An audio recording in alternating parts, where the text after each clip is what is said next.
While many Republicans relished the idea that Obama's candidacy had been fatally wounded by Clinton, he came out of the primaries battle-tested and with a 50-state organization.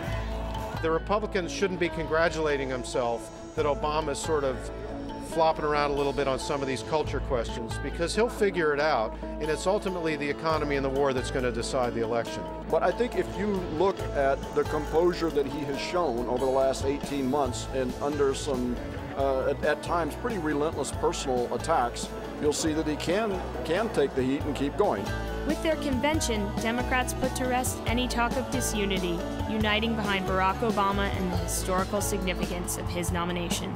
You know, given all the thug life, gangster rap, and overly violent images that are stereotypically portrayed on TV, this is so good. And for me, just so emotionally, you know, so deep that a river flowed in me in that moment, you know, and that's why I just felt like there's no describing to someone who doesn't get it what this means to me. With his newly selected running mate, Joe Biden, Barack Obama delivered more specifics on his policy promises, while also attacking his opponent's temperament. It's not because John McCain doesn't care. It's because John McCain doesn't get it. If John McCain wants to have a debate about who has the temperament and judgment to serve as the next commander-in-chief, that's a debate I'm ready to have. He has actually been much more feisty in taking the fight to John McCain. They say that he's out of touch, that he is reckless with his foreign policy, and that he's more of the same about George Bush.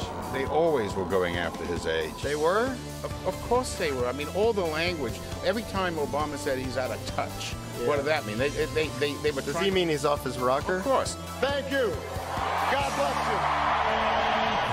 But the buzz coming off the Democrats' convention was immediately eclipsed by a bombshell announcement. McCain is the sort of person who's capable of surprise, and in choosing a running mate or something they do might surprise us, something out of the ordinary. And surprise everyone he did by choosing conservative Alaskan Governor Sarah Palin as his running mate, rallying his base and giving the Republican convention new meaning. He picked somebody as far away from Washington as he could possibly find, who is a co-maverick, who stood up against her own party, as McCain has done, and who is an all-fired, really strong woman who I think everybody's going to love in the end. Like the Democrats, Republicans paid tribute to their candidate's biography. Long ago, something unusual happened to me that taught me the most valuable lesson of my life. I was blessed by misfortune. But they also spent a good deal of time mocking their opponent, with Sarah Palin leading the charge. When the stadium lights go out and those styrofoam Greek columns are hauled back to some studio lot, what does he actually seek to accomplish after he's done turning back the waters and healing the planet?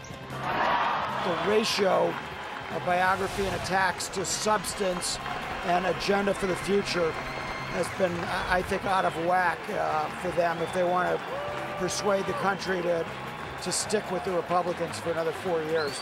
With help from Sarah Palin, the Republican convention reinvigorated McCain's campaign, giving him a lead in the polls for the first time. It's a sea change of Republicans trying to be funny, trying to criticize with a smile. But Sarah Palin soon fell to earth after stumbling through tough interviews, leading many, even members of his own party, to question McCain's choice. How well does John McCain know his running mate? How many times did he meet her? We hear once or twice. And he talked to her on the phone before he selected her. McCain's lead was also cut short by a sudden economic downturn, which helped the Democratic ticket.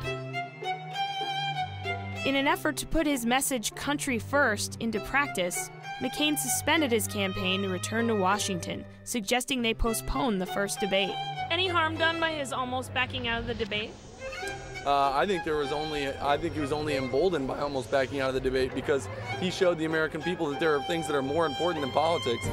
In the end, McCain's move backfired as a majority of undecided voters felt Obama came out stronger on the economy. I think John McCain needs a break. And that's always important to a winning candidate, is to have a break or two when you need it, and that's out of his hands.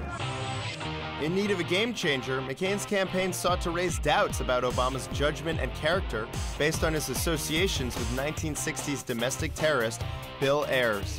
Barack Obama, too risky for America. What it speaks to is his judgment. For example, here's what Senator Obama didn't say tonight. What did he say to William Ayers when he found out that he was part of an organization that had bombed the Pentagon and Capitol? What did he say to him? They try to say over and over again to the American public, this person is not like you, this person doesn't understand you, and you can't trust what he's going to do. And so that's what's coming at Barack Obama over and over again. McCain's attacks, many of which were the same made by Hillary Clinton months earlier, largely fell on deaf ears. But what did catch people's attention was his championing of a middle-class hero, Joe the Plumber. Let's have some straight talk. The real winner this week was Joe the Plumber. The financial collapse debate has finally found for John McCain a personification in this guy, Joe the Plumber. I mean, we're all getting tired of hearing about him, but the fact of the matter is McCain's made such a big deal out of it because it's his first opportunity to actually explain simply what he's talking about. He'll undoubtedly be a bit of a famous character, but really it's what he represents that Americans should be concerned with. Not Joe, the Joe Plumber, but rather every Joe Plumber that's out there trying to get ahead. But no matter how popular Joe the Plumber, it quickly became clear that Republicans were outmaneuvered in an organizational ground game that had grown from Obama's national primary campaign. Ohio, once again, is neck and neck and seems to be the classic swing state. I say that with some disappointment because I'd kind of hoped that at least once in one of these presidential elections that we Republicans would be able to have a little lead, to be able not to have to knock on every door and do every phone call. But again, it's really, really close. What further took the McCain campaign off guard was Obama's incursion into traditional red states. Looking at the Electoral College numbers, there are a lot of different ways Obama could win it, but really only a couple for McCain. Yeah, Senator Obama throughout has always talked about how he wants there to be many, many different options, many different ways he could win. And there are a lot of states in play right now. We have a huge number of Bush states that McCain is defending. So yes, the normal battlegrounds of Ohio and Missouri, very competitive. But the new states, Virginia, Colorado, Indiana, North Carolina, we think McCain's in real trouble here because he has to pull an inside straight at this point to win. What do you say to people that are already calling this a done deal, that are already calling it for Barack Obama? Well, I was for Dewey also, but... I don't know how much I believe some of the numbers. Sometimes people can inflate polls to work their way. I think the polls are false. I'm pretty optimistic today with this crowd. I haven't seen a crowd like this in decades. Yeah. So this is pretty good. But no matter how big McCain's crowds are, Obama's are consistently bigger. Senator McCain was at the state fair today. He had maybe 1,000 people. And I think we have more people here, right? It's 3:30 right now. This event does not start till 7. 7 is when they let us in. And the candidate doesn't get here till... I'm going to guess maybe 9 o'clock.